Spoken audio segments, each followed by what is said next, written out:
Today, I'm revealing 7 startling causes behind a Catholic sexless marriage. Yes, including one that completely blew my mind. Over the next 45 minutes, you'll learn not just why this happens, but how to fix it. With two exclusive resources that I'll share at the end.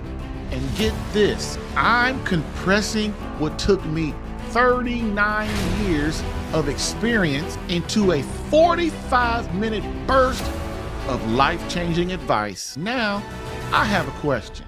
Are you in a sexless marriage right now? If so, please do me a favor and share how long in the comments. Now, let's get rocked.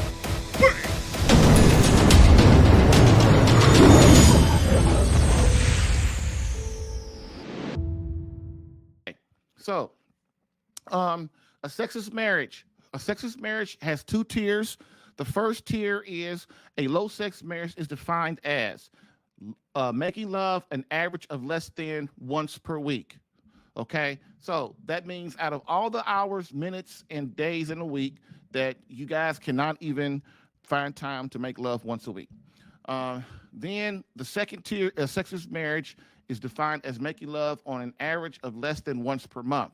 So that means in all the days, all the months, all the hours and seconds of a month, out of 30 days, we can't find the time to spend 1 hour together to make love with our beloved. So what is the solution?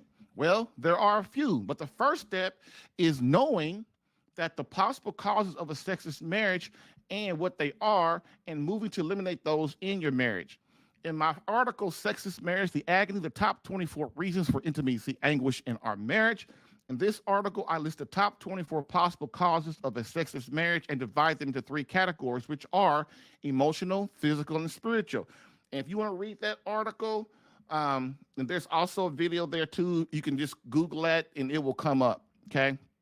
So this is part 3 of a 3-part series. First is the emotional, and we did that in part 1. Then the emotional causes. Then there were the physical causes of a sexless marriage. We did that in part 2. And so today we will do part 3, which is the spiritual causes of a sexless marriage. The effects of a sexless marriage are devastating. Oh, yes, they are. But for a wife, it is even more so. People are always on articles on the internet and videos and stuff. You hear that, well, how I survived a sexless marriage, or I'm in a sexless marriage and it's great, and all that kind of stuff. Man, all that stuff is just it's not true. People just are delusional.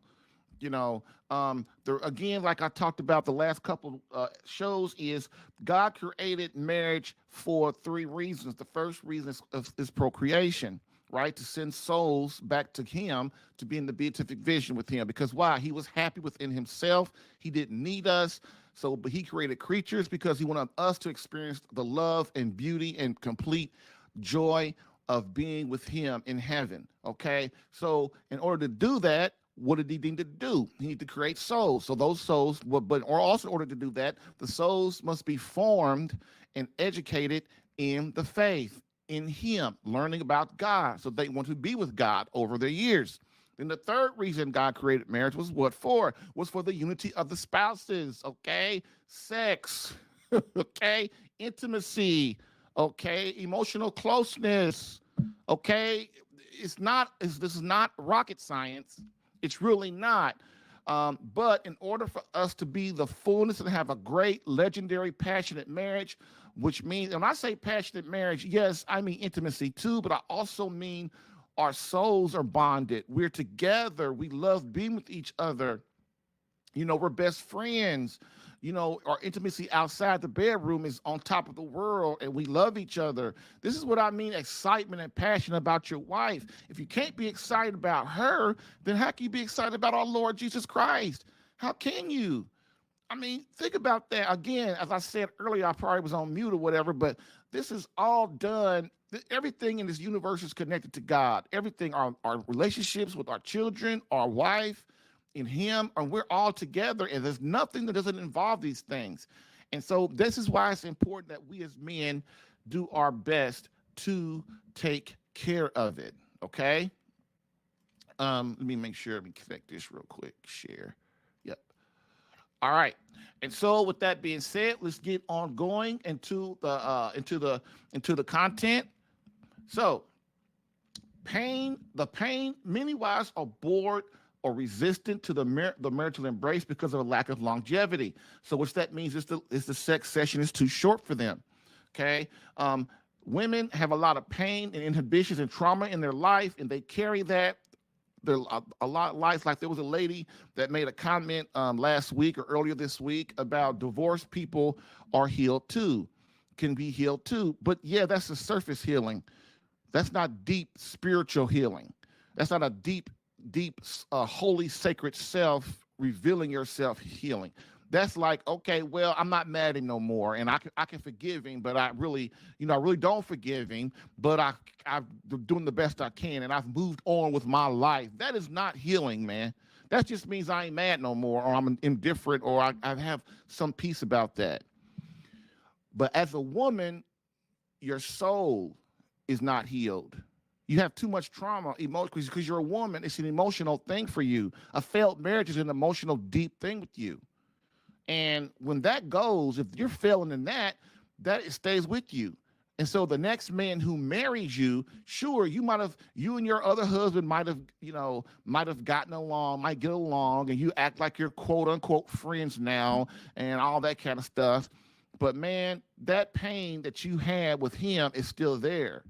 And if your current husband doesn't know how to deal with that and get that out of you, then that baggage will stay in your marriage. It will. And if you subdue it for a while, it'll be cool for a while. But then as soon as your second husband is not who you think he should be, then guess what happens? All that stuff comes back into your marriage that you had with your first marriage. Another thing too, women, we all compare. If we're married we were married before, we all have this thing of kind of unconsciously comparing our first spouse to our second spouse or whatever.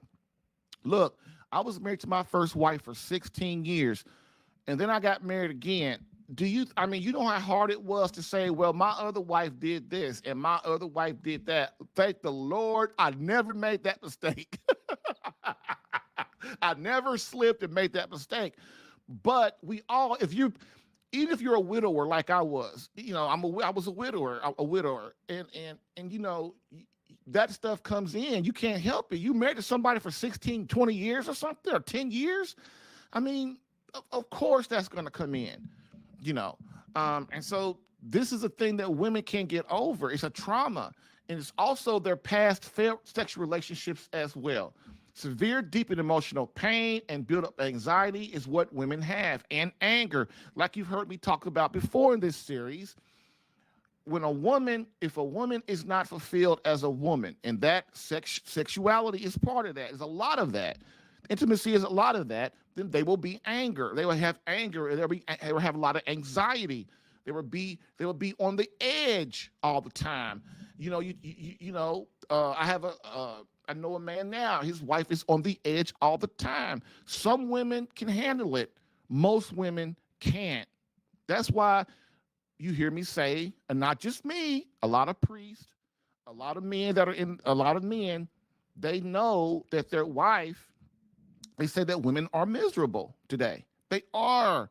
Not many of them are not happy and contented themselves at all. Because why? They keep falling for this stupid stuff about, you have to make yourself happy. You have to be inside you. You're the most important thing. You are. You deserve to be happy. Women are the superpower. They're super women, and all that kind of stuff. Man, no, you ain't. You can have your cake and eat it too. You can have a career and work 12 or 14 hours a day, and you can have a husband, and you can have kids, and they're going to just be so happy, and none of them are going to feel neglected. That's not true. If you come home, you work at 18, 12 hours a day, and you come home, and you can't even make love to your husband for an hour, are you really the woman you think you are? Your husband is unhappy. He's miserable. He's not happy in the marriage. Your kids are neglected. Your kids are in freaking daycare centers for 12 hours a day. Come on, man. Don't fall for that stuff, ladies. You've been sold a bill of goods, and every man knows it. Every man knows it, whether he's a liberal, a conservative, a Catholic, a Christian, black, white, Chinese, Russian, Tahitian. We all know it except you, because you bought these goods, man. And I'm telling you, it's so sad.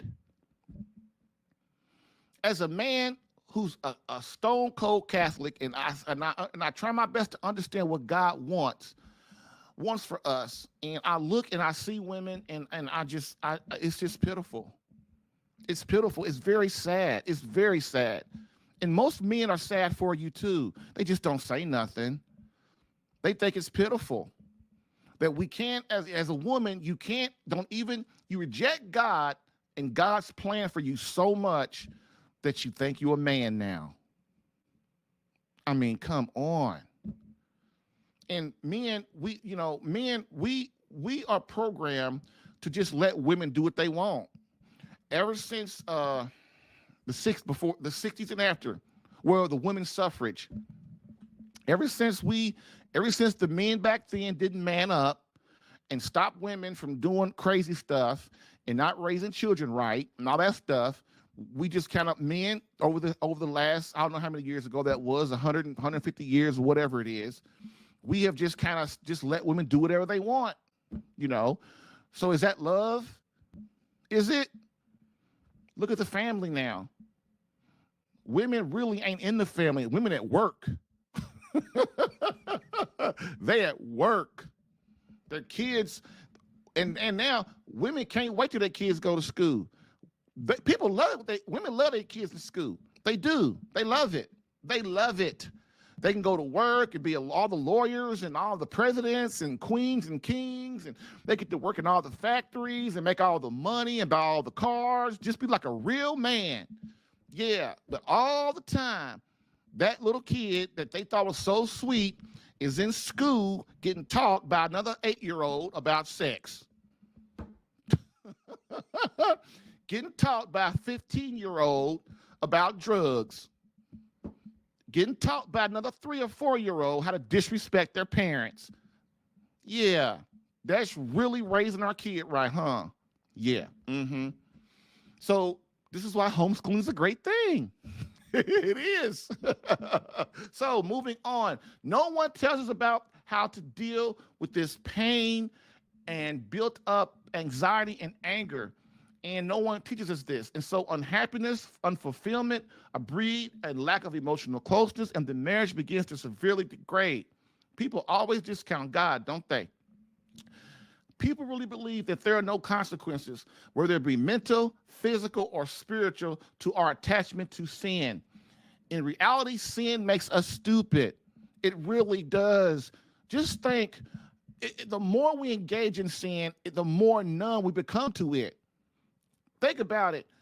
If you are a drug, if you know a drug addict, or if you were a drug addict, right, when you first start, you know that when you first start smoking that first joint, man, you know it's wrong.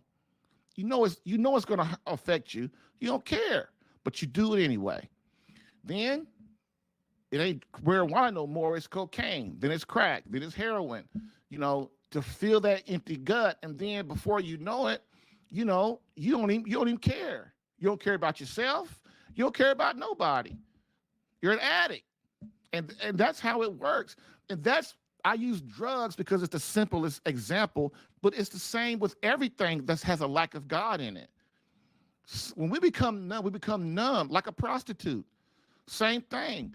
She starts out knowing that, oh my God, this is completely wrong. I need the money, or some dude pimp turns her out or whatever. And, she's having sex with other men and getting money for it.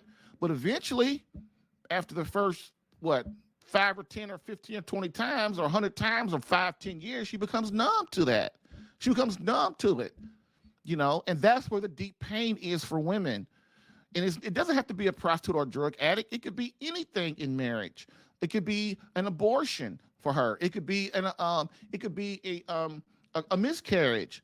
You know, it could be a parent dying. It could be a child dying. It could be sex with multiple sexual partners before other than her husband. These are a lot of things that men, you must understand. When you marry a woman, you marry all of that. And what if you as a man don't know how to deal with that and get that under control and make your wife feel loved and happy? This is why you hear me focus on changing yourself first. Because once you change yourself first as a man, then your wife starts, and then once you get yourself together, then you start giving all your love to your wife, and then she starts to believe that someone in this life truly loves me. You see how it works, gentlemen? But what are men taught? We're taught to focus on ourselves. We're taught to focus on, well, if I'm not happy, then how can everybody else around me be happy? That's not being a real man, and every man knows that. Our job as men is to what? Give our life away for another. That is the hallmark of a hero, of a knight in shining armor, of a warrior. We don't sit around emoting about our own feelings. That is not what Jesus Christ did, and that's what Jesus Christ would frown on if he was here today. Okay, he'd say, man up, dude, man up, right? Because as a man, you will never be fulfilled as a man unless you're willing to die for something, unless you're giving your life away for something. Then you become happy, then you become fulfilled, then you become like, oh my God, I understand. You know, you're gonna still be tired. You're gonna still be worn down. Life's still gonna be hard. But man, you know you're doing it for a reason. Right? Okay. Sin, it makes us stupid. Okay, it makes us numb the more we do it. And so after a while, God just leaves us to ourselves and allows the pain in our lives to increase until we succumb to his will for us. People are under the misconception that God will just hang with you for the rest of your life. No, he won't. No, he won't. God sends the Holy Spirit to talk to you your whole life. Okay, trying to tap you on the shoulder and get you to listen. Hey, man, don't do that. Hey, man, that's going to hurt your relationship with me. Hey, man, that's going to hurt your relationship with God. Hey, man, that's going to hurt your relationship with your wife. Don't do that. You know, but we forget. We don't listen. And so God eventually, when there's so much sin in our life, he just leaves us to ourselves. Which means what? Okay, let's be clear. That means what? He allows the demonic in our life to increase the pain in our life, so that we start to listen and learn. Because let's be real, fellas, nobody learns unless there's pain in their life. That's why you're listening to me right now. There's some pain in your life, in your marriage, in your family, and you don't know how to fix it, and you're trying to figure out how to fix it. Because God, you were moving too far away, your soul was moving too far away from God, and he said, enough of that, because your britches got too big. And so he said, cool, no problem. He allowed the demons in your life. People don't all realize that demons, all demonic temptation is controlled by Jesus Christ. Okay? Why? Because if Jesus didn't control the temptations for you and on us, then all their fallen angels, they would just kill us all. They'll have all the demons just kill us all. There wouldn't be any humans because we'd all be dead. So Christ has to monitor that. And so the only reason Christ allows the demonic in your life is why? Is so that you will come to him, so that you understand that you need God. Why? Because that is true mercy. That is his true mercy. He loves you more than you love yourself. He knows what heaven is like, and you don't. And so he's trying to tempt you and to encourage you and sometimes make it painful for you to seek him. Okay? So, and when we reject him or ignore him, our souls begin to move far away from him. He shows us his true mercy and allows the demonic in our lives to inflict pain on us, whether it be a physical, mental, or spiritual in nature, which shows us that we actually do need him and our Lord Jesus Christ. So let's get to category 3 for the causes of a sexless marriage today. And we are in the spiritual causes of a sexless marriage. Number 18, okay, contraception stops trust. It stops the vulnerability. It stops the giving of total self. It stops the emotional, physical, and psychological bonding in your marriage, and means your marriage is doomed to failure. More important, it stops children. It's proven the more children, the less chance of a divorce and marital problems. Okay? Contraception basically means the woman is a knife, a fork, a spoon, a utensil. And today, women don't know. They haven't a clue. And I guess it's Get on Women Today. I guess it's Get on Women Day, right, fellas? I'm sorry. Sometimes it just happens like that. But the reason me and the men in this podcast are trying to talk to you, ladies, is because we know these things. We do. And we really do care about you, your well-being. We really do. Men really do. Husbands really do care. Sometimes they just forget and they get neglectful. But most men understand that if I wear rubber when I'm having sex with my wife, then there's nothing on the line. If there's children that are not on the line, then the woman is she's just a machine. Why? Because love is meant to be shared. This is why contraception, if you're not ready to have kids, you're not ready to get married, because the reason you are here is to participate in the divine gift of creation. Okay? And so contraception kills all the souls that God sends you through contraception, which is what? Birth control, pills, IUDs, diaphragms, rubbers, abortion, cutting out your vasectomies, cutting out your ovaries. All that stuff is evil, complete evil, and it makes us, all of us, it makes us very disheartened. It helps us to become hopeless. Okay. Next, number 19, didn't get married in the church. This is a reason for sexless marriage. Okay. Why? If you didn't get married, if you don't understand what grace is, you better find out quick. In the Catholic faith, marriage is a sacrament. This means your marriage receives special graces from God. In short, it enhances the effects of your marriage. People who get married on the beach, people who get married at a park, people who get married wherever people get married at these days, that get married in Vegas, not in front of God, not in front of inside the church, then that means you are excluding God from your marriage. You just told God, God, we don't need you. Me and my hubby, we can take care of it.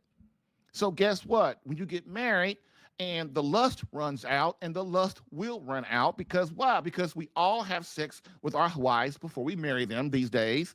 It's very special to find somebody that doesn't. We have sex with our wives, and so that is lust. Sex outside of marriage is lust. Okay, basically that's what it is. So guess what? When you get married, there's no mystery anymore, and so guess what? The lust runs out, and the eroticism runs out, and then you're left with just two people. And now what do you have? And eventually, a sexless marriage starts to happen because the sex gets bored. It gets boring.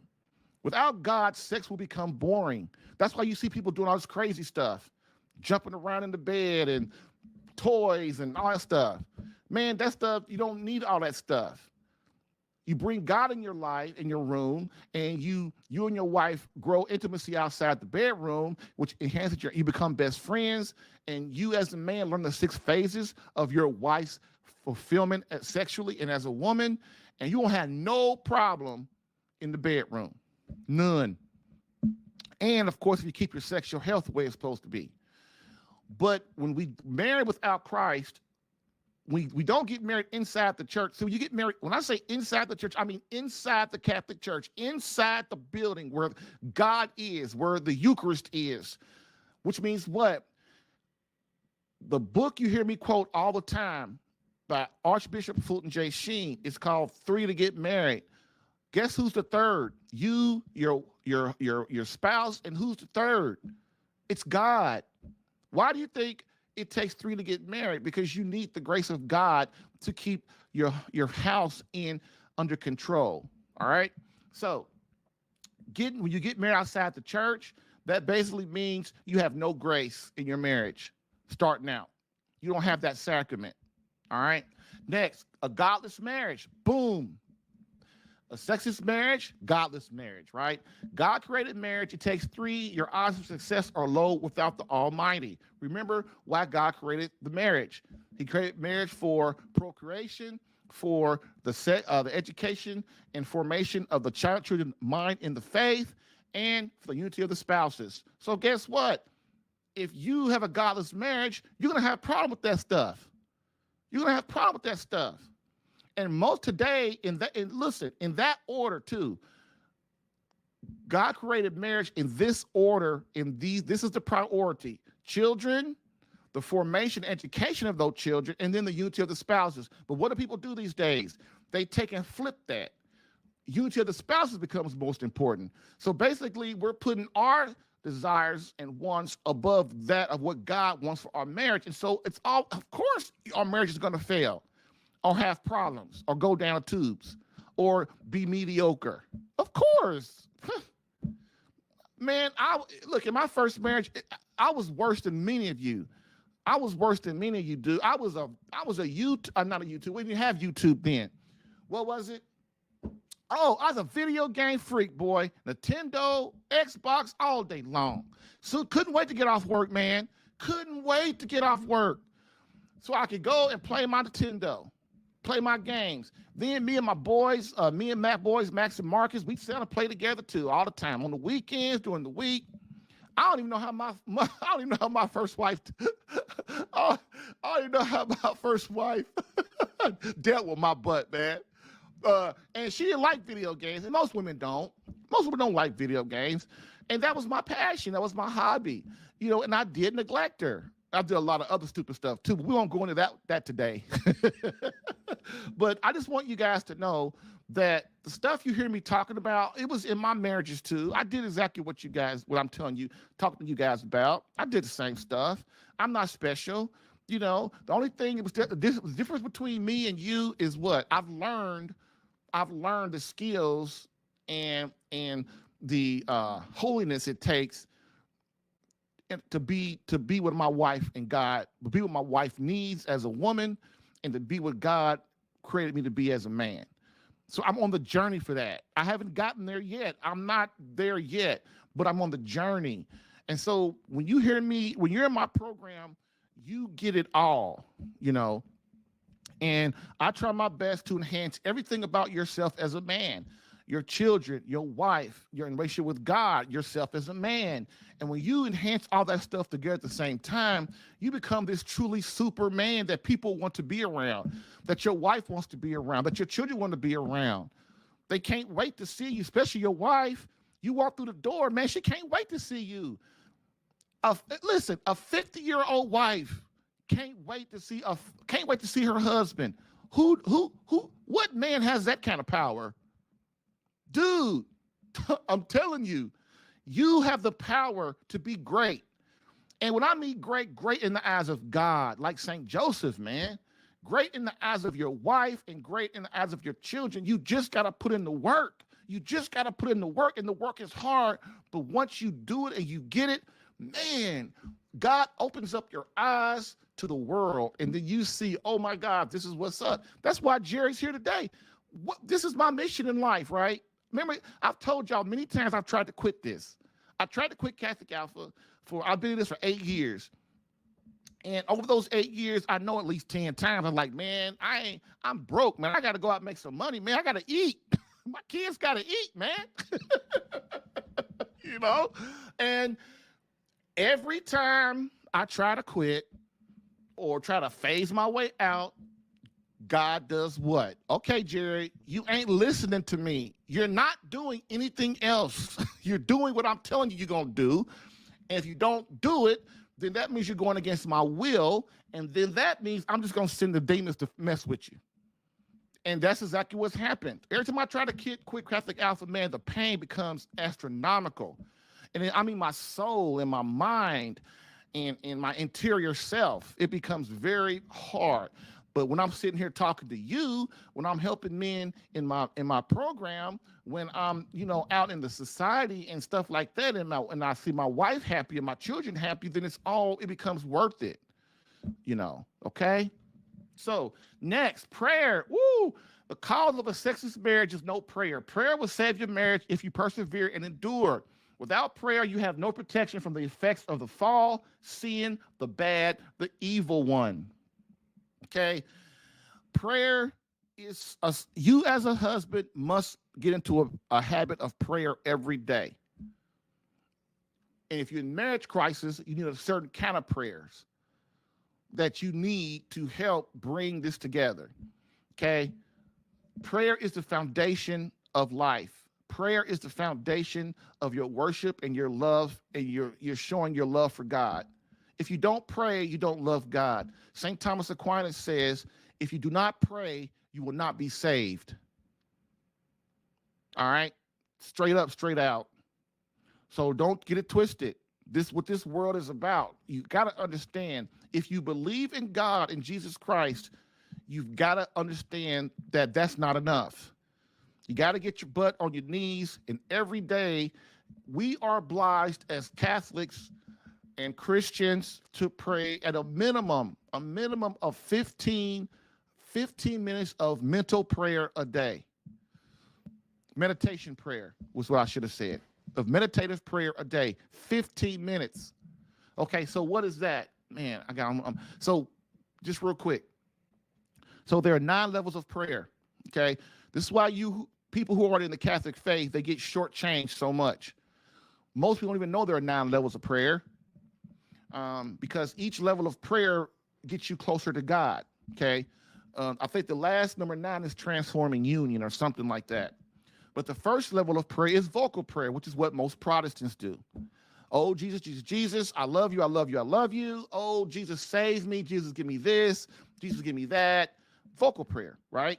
It's not bad. It's okay, but it's the least effective. See, that's what the Catholic faith is about. That's what I teach guys in my program. It's about the effectiveness of your prayer. So yes, vocal prayer is cool. Boom, if that's all you got. But then the second level of prayer, and the gateway to the other 7 levels of prayer, which is basically unity with God, is meditative prayer. The rosary, the Divine Mercy Chaplet, the litanies, novenas, okay?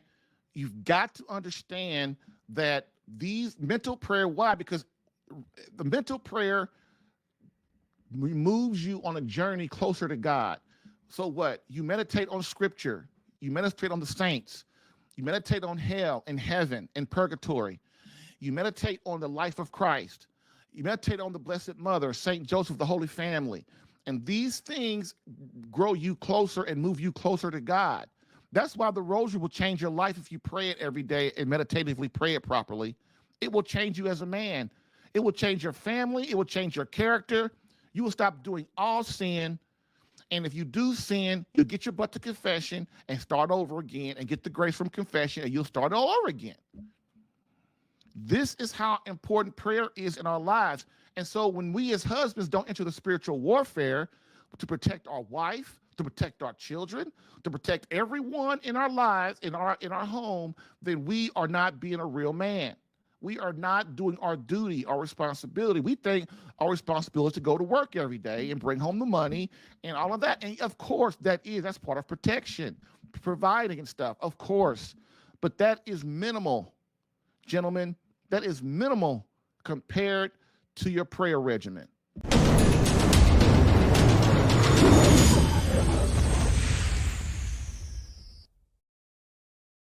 If you're getting value from this podcast and would like more personal marriage help, visit SaveMyCatholicMarriage.com for an opportunity to work with me personally for free. Yes, within 30 days, learn how to become a better husband that attracts your wife back to you. Visit SaveMyCatholicMarriage.com and get a plan tailored specific to your marriage and situation. I've helped hundreds of men in their marriages. Allow me the chance to help you using my personal and gained experience. Visit SaveMyCatholicMarriage.com for superior coaching for your marriage. Again, SaveMyCatholicMarriage.com. That's SaveMyCatholicMarriage.com to become the man God created you to be and the husband your wife needs. Okay, next, sin. Bad, so sin, so the reason prayer can cause a sexless marriage is because there's no grace in your marriage. If as a man you're not praying, then you're not because when you first get married, remember it's a sacrament. So you get a flood of grace from God. But guess who is responsible to maintain that grace? It comes from the wife and the husband. Mainly the husband.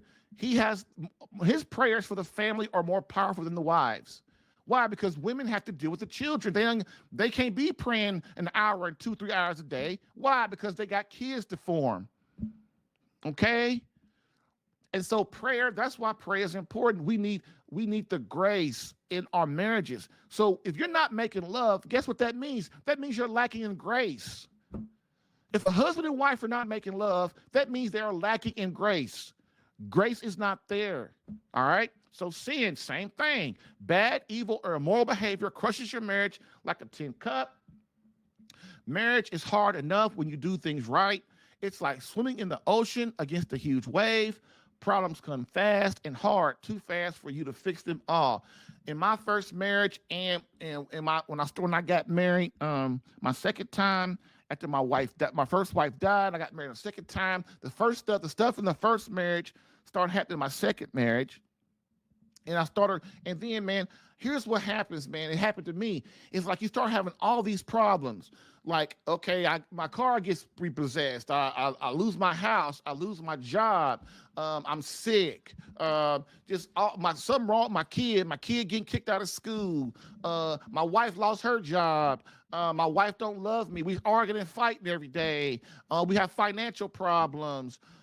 Dude, we're not going to church, and our priest is calling us asking where we at, and our mother and father is sick. My mother and father is calling us and saying, why aren't you visiting me?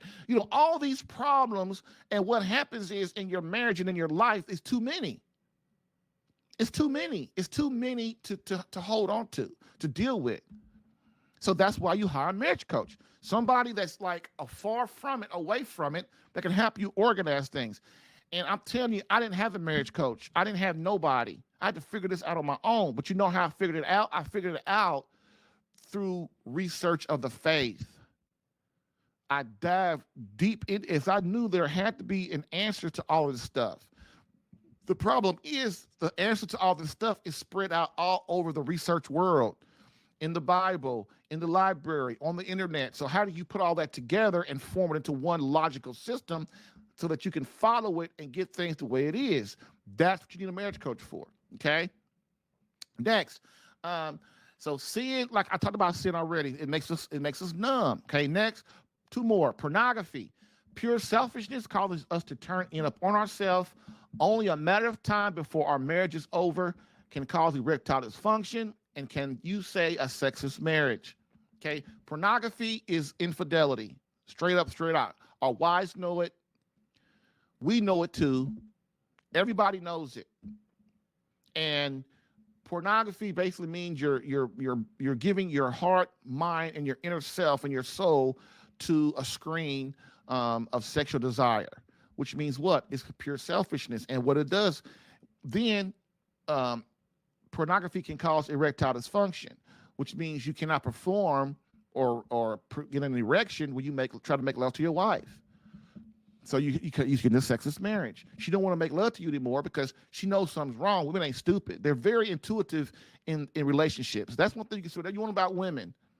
Women are very intuitive in relationships. They ain't stupid. The only reason our wives hang around with us for so long when we start to mess up is because they love us and they're bonded to us. And it's hard for them to leave. But even the most loyal woman has a limit. That's why I get guys they've been married 40, 45 years, 30 years, 20, 30 years, and they come to me and their wife wants out of their marriage. Because even the most loyal, that's how you know you got a good woman. That's how you know you got a good woman. She stayed with you through all that stuff, all the neglect, all the bad sex, all the financial problems, all the arguing, all the fighting, and she's still there. But even those women have a limit, man. They have a limit. This is why we focus on getting you right so that your wife wants to be near you again. Okay. Next, last one, foregoing confession. This is where our marriage counseling should be. Confession relieves an unbelievable amount of weight from our soul. We must understand what God loves about the marital embrace. Confession is where we learn this. Confession, confession, confession. People don't understand that you get grace from going to confession. Grace for what? Grace to stop you from mortally sinning. This is what Protestants don't get. See, grace, you need grace. That's why confession is a sacrament. God made it a sacrament for a reason. Christ made it a sacrament for a reason. Because it helps us when we go to confession, it relieves the soul. It relieves the soul, the pain on the soul, the trauma on the soul, the disconnection from Christ on our soul. And so confession, you get grace from that. When you go and you give do that penance after confession, and you let because priests they represent Christ in the confessional. They're not a man in that confessional. They represent Christ. And I'm telling you, no priest remembers you anyway. He just remembers what was heard, what he did. Okay. So the thing about it is you need grace, and that's what confession. It can cause a sexless marriage because the lust will not, the eroticism and all of that stuff, the pornography, the masturbation, the contraception, all that stuff is very morally damaging to our soul. Mortal means what? It means death. All right. Want more? Get resource number 2, the 20-minute marriage makeover. See the description. So bring it all together. Many will analyze what I've stated above and dismiss it outright. We will. You'll dismiss it outright. One, because they've never considered how much their selfish past has infected their own once rapturous marriage. But even less noticeable, once they realize most of what is said above either applies to them or partially applies, we will get angry or hurt feelings and retreat back into the twilight zone of denial. Why? Because the truth hurts, doesn't it? In fact, anger is usually the first response to truth, as my beloved always says. In reality, it's hard to face up to our own sins and misdeeds. These conclusions are, of course, a mistake and moreover naive. In order to fix our selfish lives and to claim peace, we must seek courage, embrace truth. Hey, no husband starts out wanting to endure the effects of intimacy problems or more drastic, a sexless marriage, but it happens, doesn't it? Why? Because men, we get complacent, we get lazy, the big head, in essence, pride. We think we know everything, but in fact, we don't know crap. And worse yet, we refuse to look in the mirror and admit it. Now, that's not very smart, is it? Finally, a sexless marriage will kill your marriage guaranteed. Sex is a gift from the Father for the married couple. It's the only way that they can become seamless, inseparable, unbreakable, and one flesh. Bam.